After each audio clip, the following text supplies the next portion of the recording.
Dr. Susan Strauss discusses harassment and bullying. Today on It's a Woman's World, a show which looks at any and all topics under the sun from a woman's point of view. Featuring Ali Naithani and Candy Pettiford. Welcome to It's a Woman's World. Hey, Candy, welcome to you. Yes, and welcome to you. Back Thank at you. you. All right. Back at you at this beautiful summer day. Oh, it's lovely. Yes. Enjoying? Yes, I'm enjoying. Well, good. So who we have on? Well, we have a very interesting topic to talk about today. And we have Dr. Susan Strauss with us. She is a consultant, an expert witness for lawsuits that she works on, and she's also an author. An author. Yes. Welcome. Thank you very much. I'm glad to be here. And Susan, you are going to be talking to us today about bullying and harassment in the workplace. In the workplace, that's right. So first of all, let's start by maybe talking about well, bullying and harassment. Are they the same thing? Are they different? What's the? Yeah, They are different, actually, Okay. and Okay. and it's an important distinction to make. Because bullying is what we say is status blind. In other words, you bully somebody because you're either a jerk or you just don't like them. But harassment is based on what your protected class is. So Okay. race, religion, disability, age, gender, sexual orientation. And actually, in the state of Minnesota, we've got, between the federal and the state law, we've got almost 17 different protected classes.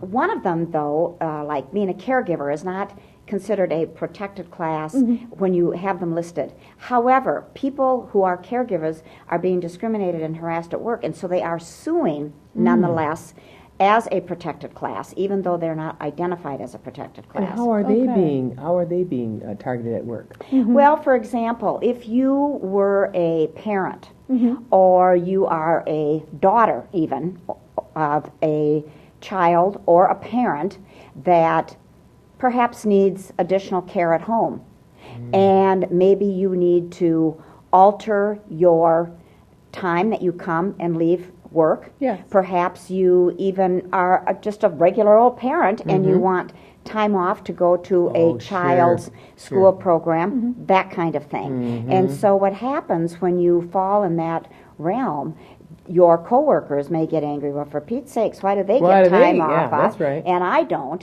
And actually, that's becoming an issue too. Why do people that just are caregivers get to take time off, and I don't? But I don't get to take time off. Okay. So we're finding that there are more lawsuits that are coming forward with people that function in that capacity that feel they're being discriminated against and harassed. And another new one that's out right now is whether or not you can be discriminated against based on your genetics. on your genetics. Yes, and Genetics. so that was a new one that was Okay. passed. The genetics information, I always forget exactly, Non-Discrimination Act, I believe, is the name of it. GINA, it's called. So there's just new ones popping up left and So, right. Susan, what would be an example of that then? With Well, genetics. that one, for example, let's say that people have wellness programs at work. They've had to change how they do some of their health risk assessments so that they're not asking pivotal questions about what is your family history on, say, cardiovascular disease. If, in fact, people within the organization are going to become privy to that particular information, could that, in fact, be used against them in terms of maybe promotions? Oh, they're going to cost more money. They got heart disease in their family. Oh my goodness. Oh, didn't I think would of have never that. thought of that. Oh, Yeah, no. so it's brand new, and Sure. we haven't seen much. It also will end up tying into insurance, et cetera. Probably the ones that are the most common, though, that we're seeing regarding harassment is race is number one. Oh, yes. And then sex or gender, disability, religion. Okay. And the one right now that's receiving the most complaints going to the Equal Employment Opportunity Commission, as well as the state's civil rights or human rights, is retaliation. Oh, yes, if you blow the whistle or... Well, and it's different than a Is it- whistleblower. oh, it is? law. Oh, it Yeah. is. Okay. But it's, let's say that at work you've come forward to complain about being discriminated against or harassed, and as a result of your complaint, you're being discriminated against. It could be everything from not getting a promotion. It could be even your peers discriminating against you. I've heard of people getting threatening phone calls at work, having their cars keyed.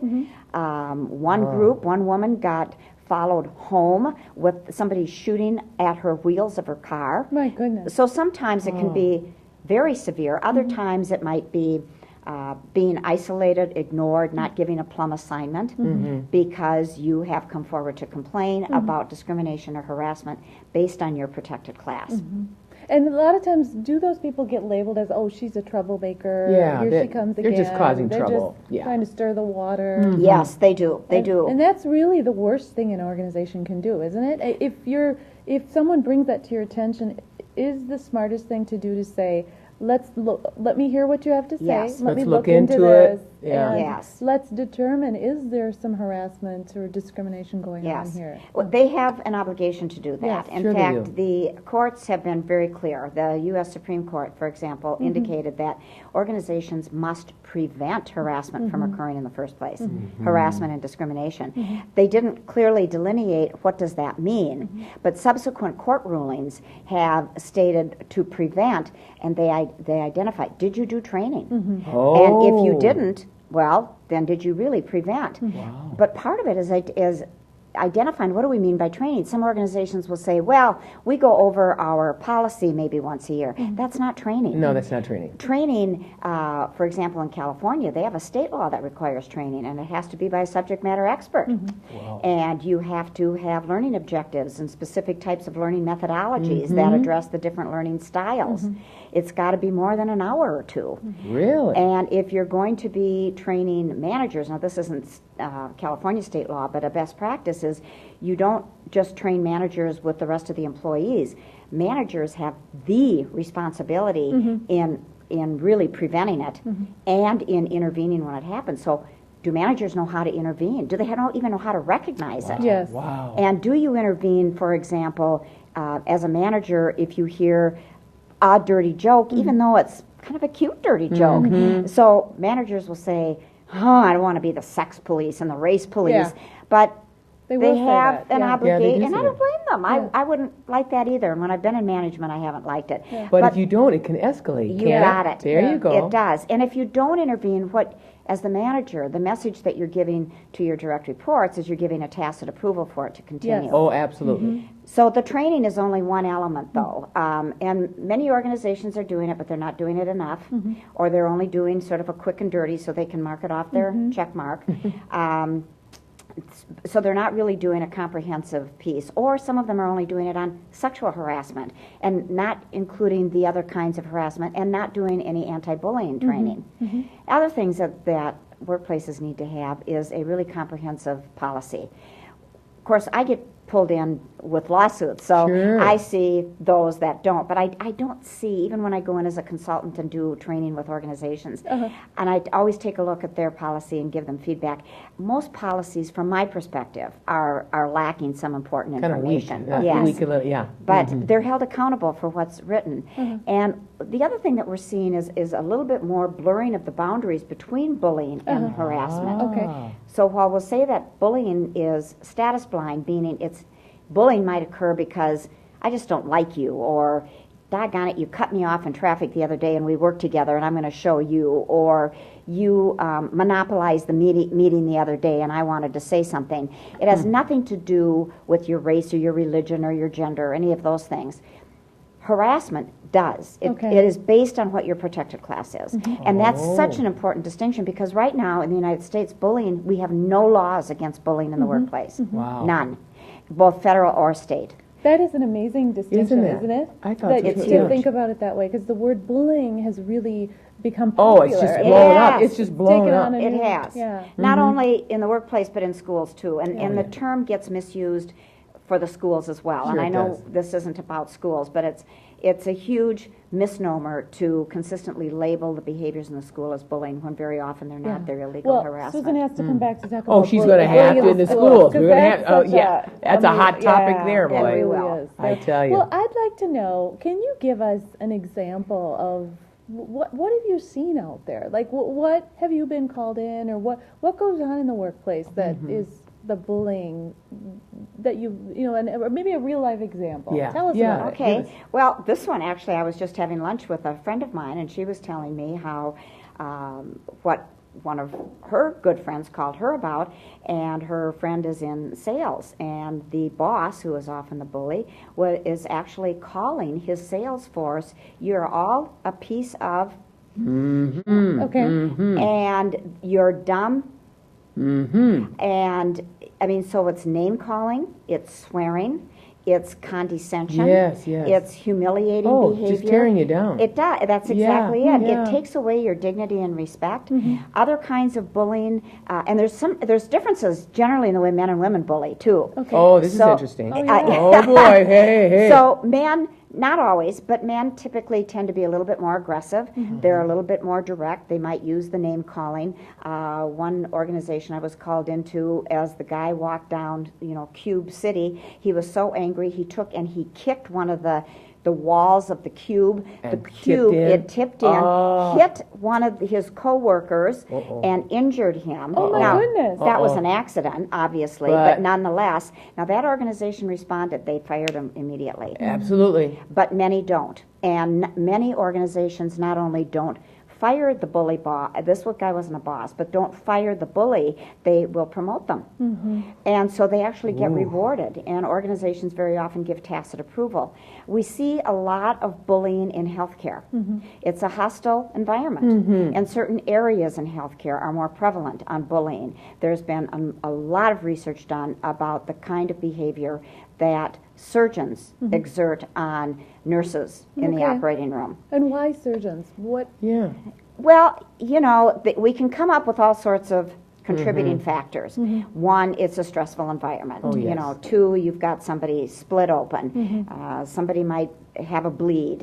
It's a lot of pressure. There's though. pressure. It's a lot It of is. pressure, Yeah. stress. You can say that surgeons, one of the things that makes them good at what they do is they are very much into detail. I mean, we can laugh and say maybe they're a little obsessive compulsive, which would probably make them good. If I've got somebody, Oh, if I'm on the table, You got be it. that way. way. That's Please. right. Yes. But those are sort of underlying factors. Another reason that surgeons can do it is they bring a lot of revenue into the hospital. It's estimated that a general surgeon brings in approximately $1.5 million a year into a hospital. So one of the reasons they bully is they can get by with it. When there's We complaints, need you. Yeah, we need you. Yes. And the surgeon will say, "Listen, you get on my case, I'll go across the street and bring my business over there." Right. And if they've got a specialty that's fairly lauded in the healthcare environment, say pediatric cardiology or pediatric orthopedics or neurology, there's a minimum of physicians that are able to offer that kind of expertise. And it means then that the hospital also brings in more revenue. So in the OR, for example, I have a healthcare background, and I've worked in the OR, so I will speak from some firsthand experience. that's good. You will hear them swear. You will hear them call nurses names. Some of them are gender-based. You will see them. This has changed, fortunately. It's not nearly as frequent. I did some research on this. They will throw their scalpel. Oh my goodness. Oh, boy. So we're talking about Danger, potential danger. criminal behavior. Yes. Some will take sponges that have blood, which of course can carry bloodborne pathogens, Absolutely. and throw them specifically at a nurse. Oh, There wow. have been some that will threaten. One nurse talked about, and this was a male, talked about how he was threatened. The surgeon told him, "I'm going to beat you bloody with a baseball bat when we leave here." So those are some examples of bullying. I think we're going to have to Amazing. get her website. Well, She's got we- some. You've got you information do. now, don't you? Yeah. I mean, we have, need all of that. We've I got a do. minute left, so we're.